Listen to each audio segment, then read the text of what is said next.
Cantonment बोर्डांच्या महापालिकांमध्ये विलिनीकरणाच्या प्रस्तावाला मंत्रिमंडळाकडून नुकतीच मान्यता देखील देण्यात आली। या निर्णयामुळे पुणे आणि खडकी कॅन्टोन्मेंट बोर्ड जो आहे तो पुणे महानगरपालिकेमध्ये विलीन होणार आहे।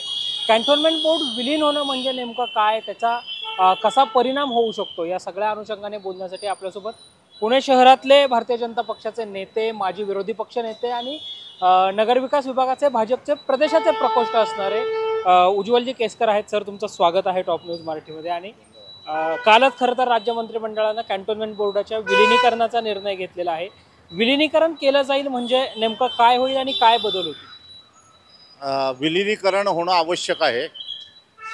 विलिनीकरण होताना कॅन्टोन्मेंट बोर्डाचा जो नागरी विभाग आहे तो पुणे महानगरपालिकेच्या हद्दीमध्ये समाविष्ट होईल आणि जो लष्करी भाग आहे त्याचा तो कॅन्टोन्मेंट सेपरेट राहील। आता या संदर्भामध्ये सर्वप्रथम हा विषय खासदार झाल्यावर स्वर्गीय गिरीश बापट यांनी लोकसभेमध्ये उपस्थित केला होता आणि त्यावेळेचे संरक्षण मंत्री राजनाथ सिंग यांनी त्याला अतिशय पॉझिटिव्ह प्रतिसाद दिला।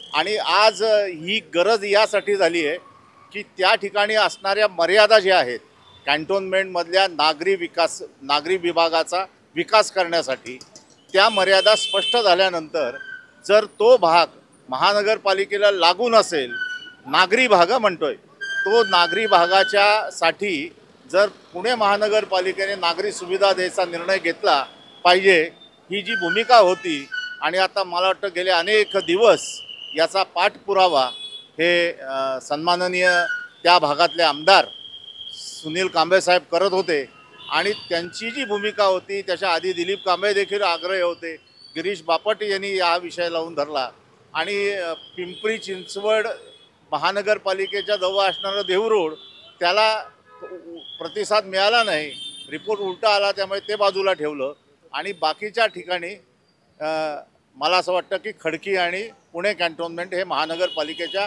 हद्दीमध्ये समाविष्ट केलं।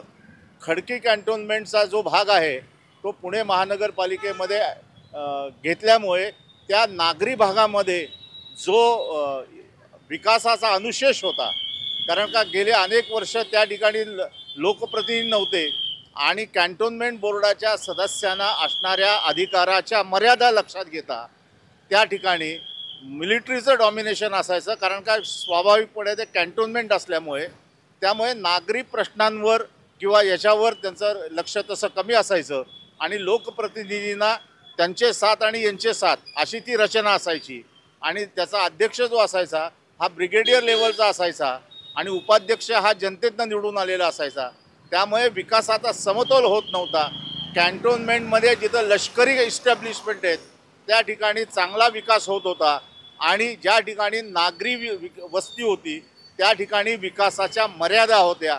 हे सगळं लक्षात घेता सन्माननीय मुख्यमंत्री देवेंद्रजी फडणवीस यांनी जो निर्णय घेतला एक अतिशय चांगला, कारण का आपण बघतोय की नागरीकरण हा या भागातला, या महाराष्ट्रातला हा एक मोठा फिनॉमिना झालेला आहे आणि नागरीकरण हे वाढत जाणार आहे। आजच महाराष्ट्रामध्ये 42-43% नागरीकरण आहे। त्या नागरीकरणामध्ये फक्त कॅन्टोन्मेंट 2 म्हणजे नगरचं पण एक आहे आणि बाकीची आहेत, त्या कॅन्टोन्मेंटमधल्या नागरिकांना नागरी सुविधा मिळत नव्हत्या, त्यांना नागरी सुविधा मिळाल्या पाहिजेत या एकमेव भावनेतनं मला वाटतं की हा निर्णय विलिनीकरणाचा घेतला आहे। मी सन्माननीय मुख्यमंत्री देवेंद्रजी फडणवीस आणि उपमुख्यमंत्री एकनाथजी शिंदे, दुसरे उपमुख्यमंत्री अजितदादा पवार, सन्माननीय सुनील कांबळे या सर्वांना मनापासून धन्यवाद देतो आणि स्वर्गीय गिरीश बापट यांना एक खरी श्रद्धांजली काल सरकारने वाहिली असं मी मानणार। या निर्णयामुळे स्थानिक स्वराज्य संस्थांच्या निवडणुकांमध्ये पुणे महानगरपालिकेत प्रभागांची संख्या वाढू शकते का आणि वाढली तर ती कितीपर्यंत असू शकते? या कालच्या एकत्रीकरणामुळे महानगरपालिकेच्या निवडणूक यंत्रणेवर कुठलाही परिणाम होणार नाही, कारण महानगरपालिकेची निवडणूकसाठी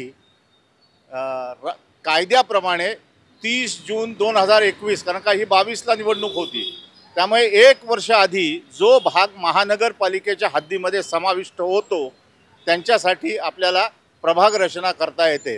हे यांचं विलिनीकरण हे महानगरपालिकेमध्ये झालं तत्वतः झालं आहे, त्याला राज्य सरकारने मान्यता दिली आहे, त्याला केंद्र सरकारने मान्यता द्यायची आहे.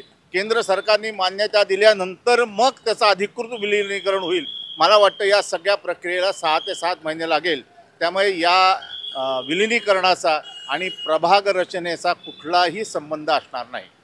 देहू रोडच्या कॅन्टोन्मेंटचा जो विषय आहे त्याचा महापालिकेमध्ये विलिनीकरण करण्यासाठीची प्रोसेस आता नव्याने काय करावी लागेल किंवा त्यासाठी काय प्रयत्न करावे लागेल? नाही, तिकडं एक नगर परिषद आहे, नगर परिषदेमध्ये त्याचा समावेश करावा का असाही एक विषय होता. परंतु त्या नगर परिषदेला हे सगळं झेपेल का नाही या संदर्भामध्ये थोडी शंका होती. विभागीय आयुक्त कलेक्टर यांनी जो रिपोर्ट पाठवला आणि बेसिकली कॅन्टोन्मेंटचे मिलिटरीचे जी लोक होती ते तो भाग हा नगर परिषद किंवा महानगरपालिकेकडे द्यायला इच्छुक नव्हते. त्यामुळे त्याचा निर्णय पेंडिंग राहिलेला आहे. मनपूर्वक धन्यवाद. तर निश्चितपणे आपण पाहिलं तर कॅन्टोन्मेंटच्या विलिनीकरणाला जी राज्य सरकारकडून तत्वतः मान्यता मिळाली आहे, तर हे विलिनीकरण झाल्यानंतर बदल काय होऊ शकतो याच प्रश्नांची अगदी सहज सोप्या पद्धतीची उत्तरं जी आहेत ती आपण उज्ज्वलजी केसकर यांच्याकडून जाणून घेतलेली आहेत. कॅमेरा पर्सन शिवाजी साळुंकेंसह संकेत देशपांडे, टॉप न्यूज मराठी, पुणे. घ्या परदेशात भरारी, तेही सर्वसामान्यांना परवडणारी. 1 रुपया भरा आणि थायलंड मध्ये फिरा. सचिन इंटरनॅशनल घेऊन आले आहेत जगातली सर्वात स्वस्त परदेश टूर. पूर्ण 5 दिवसांचं पॅकेज आता फक्त 32,999 रुपयांमध्ये. पॅकेज मध्ये विमान प्रवास, हॉटेल, ब्रेकफास्ट, ट्रान्सपोर्ट आणि प्रेक्षणीय स्थळे. सचिन इंटरनॅशनल 18 वर्षांपासून पर्यटन क्षेत्रातील एक विश्वसनीय नाव. सचिन इंटरनॅशनल सोबत मनसोक्त फिरा. संपर्क 7767989898.